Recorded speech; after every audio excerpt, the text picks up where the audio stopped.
Next on ABC7's Good Morning El Paso Weekend, a search and rescue becomes a body recovery out in Fabens as authorities find the body of a local teen after nearly a full day of searching.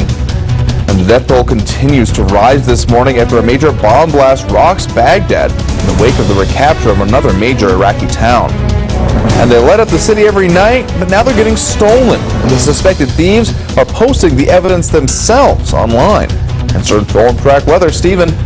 Temperatures are heating up quickly this morning. It's going to be a hot day in the borderland, and more hot weather is in the forecast. I'll have the details. This is all the news you need to start your Sunday, July 3rd. ABC7's Good Morning El Paso Weekend starts right now.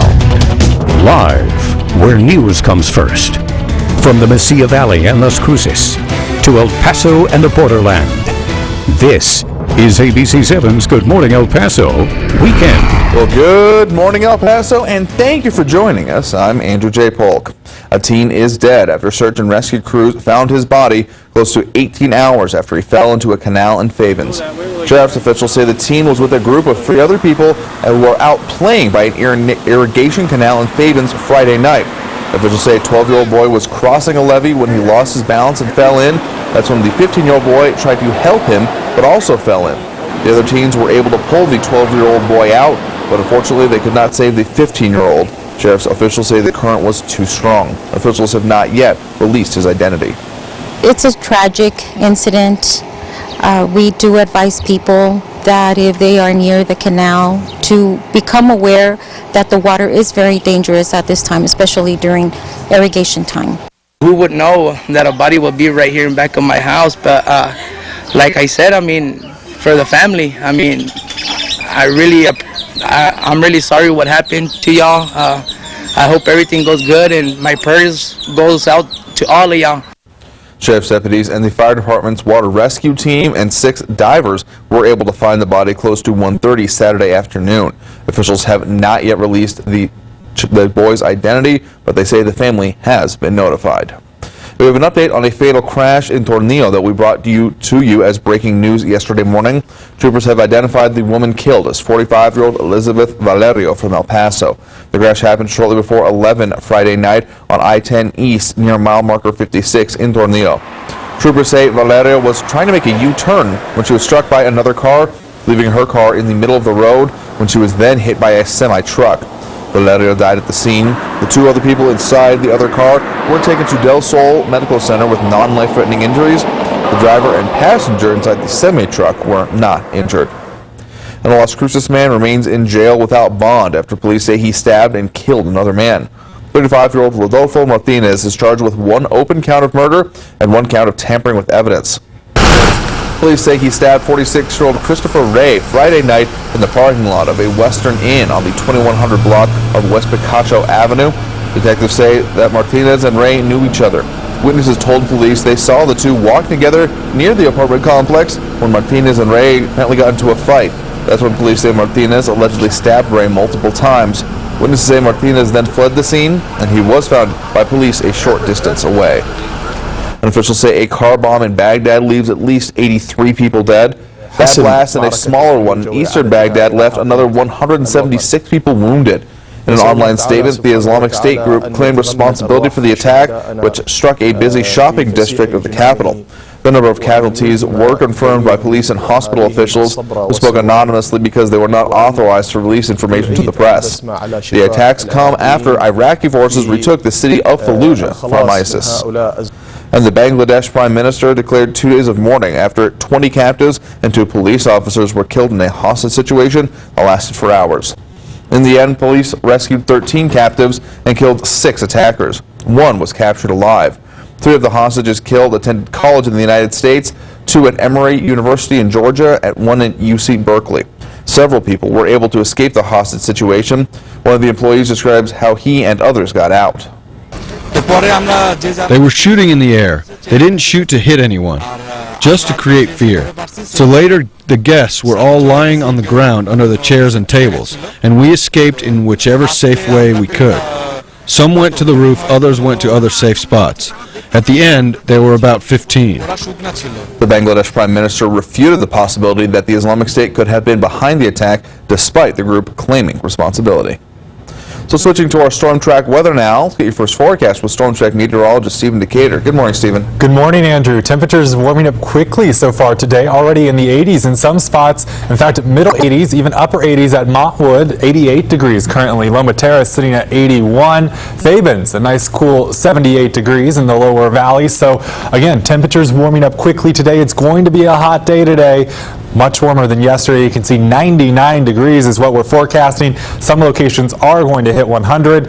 It is going to be a warm one, and again, no precipitation chances to cool us off. We are going to remain dry today, which is good news if you have outdoor activities, but of course it is going to be hot. Coming up, I'm going to have a look at your 4th of July forecast and a look at the work week ahead. Plus, there's no rain chances right now, but rain chances are going to be returning to the forecast. I'll have all those details coming up. Andrew? All right, thanks, Stephen. Check back in just a bit. In the meantime, though, it's a symbol that's been an El Paso trademark for generations now, but a video now surfacing on social media has many Borderland residents angry. It shows two individuals stealing light bulbs from the Star on the Mountain. Members of the El Paso Greater Chamber of Commerce also have some harsh words for the people who posted the video. ABC7's Jerry Nahara has more. Did you know the Star as we know it was first lit 70 years ago? It's been an icon of the city ever since, and after many have watched the video on Facebook or Snapchat, they say something needs to be done to these alleged light bulb thieves. The Star on the Mountain was first lit in 1940, and a bigger version was lit in 1946. Not only is the Star an icon of the city, but it's been used to commemorate El Pasoans' accomplishments and celebrations of life. Even the Pope himself has gotten lit by the shining beacon. So it's no surprise after this Snapchat video surfaced of what appears to be a man and a woman removing bulbs from the Star, there would be some backlash. I don't think that was a joke. I say it's disrespectful. It's totally disrespectful. In the video, you can see the two removing the light bulbs from the Star. The video also shows them wearing special gloves to handle what could be heat from the light bulbs. The name of the user is covered, and although it was posted on Facebook Friday night, it's unclear when the video was actually taken. But those ABC7 spoke with clearly think something should be done. I say prosecuted. Prosecute. I think they should be prosecuted. That's a main attraction here in El Paso, and I don't think, that was something to joke about. And once you let something like that go, people are just going to do whatever they want and think that they could get away with everything. And it doesn't appear they'll get away with anything anytime soon. ABC7 reached out to El Paso Greater Chamber of Commerce, which is the organization that maintains the Star. In a statement, President Richard Dayu tells us, quote, "This is arrogance and stupidity. The Star is an icon for the community. This is a theft and trespassing that affects taxpayers, and we will prosecute to the full extent of the law." The individuals also posted a picture of where they put those light bulbs. They used them right in their home. Dayu tells me they do have cameras in the area, and they will be looking at that video. Reporting for Good Morning El Paso Weekend, I'm Jerry Nakira with ABC7. We also have a traffic alert to remind you about. Starting tomorrow, I-10 West will be completely closed between Buena Vista, aka the Bridge to Nowhere, and Sunland Park. This will happen nightly until July 20th, except for Fridays and Saturdays. It will begin at 9 p.m. and will back up at 5 a.m. the following morning. The district engineer for TxDOT, Bob Bielik, says crews will be placing beams and columns over I-10 West. He says people will be able to get off at the Sunland Park exit and be immediately able to get back on. You would exit at Sunland Park, and that little slip ramp that used to take you from Paisano on I-10, you'll be able to take that ramp or go through the light at Sunland Park and get on the entrance ramp on the north side of Sunland Park. Again, that closure not in effect Friday or Saturday night.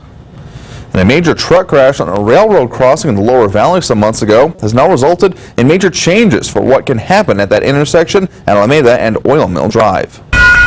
It's a pretty dramatic sight. A tractor trailer knocked on its side after getting stuck on a railroad crossing in the lower valley.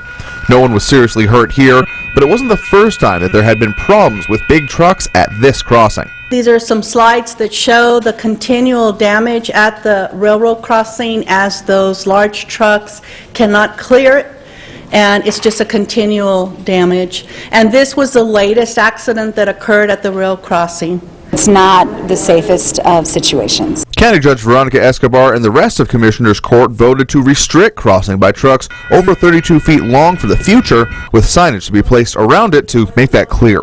But the heavy trucks that go over it, they've degraded the crossing, and because it's at a unique elevation. And so the railroad actually approached the Commissioner Perez about this and about closing it while they, number one, work to make changes to the crossing, but more importantly, not to create any more hazards. And with more emphasis on infrastructure on the outskirts of the county and the growth of areas around the Tornillo port of entry, more issues like this may have to be addressed in the future. And the installation of new traffic signs in the county usually takes a few weeks. And the Cincinnati Entertainment District was once the place to go to wind down after a workday, but over the years, restaurants and bars started closing their doors in the area. According to our news partners at the El Paso Wink, the district is making a comeback, and the city is planning to invest in the area now. It has 3 proposals to redesign the street, improve the sidewalks, and upgrade the landscaping. It also includes traffic calming measures to make the area more pedestrian-friendly. The city wants your input and is holding a public meeting from 9:30 a.m. to 12:30 p.m. Saturday, July 9th at the Scenic Ballroom located at 1340 Murchison. So to read more on the plans to revive the Cincinnati Entertainment District, pick up your copy of the El Paso Wink. Other stories this week include why El Paso is buying a 25,000-acre ranch in Del City, not for the land, but for the water underneath. And to get a first look at the new La Villita development, where Whole Foods will open this fall.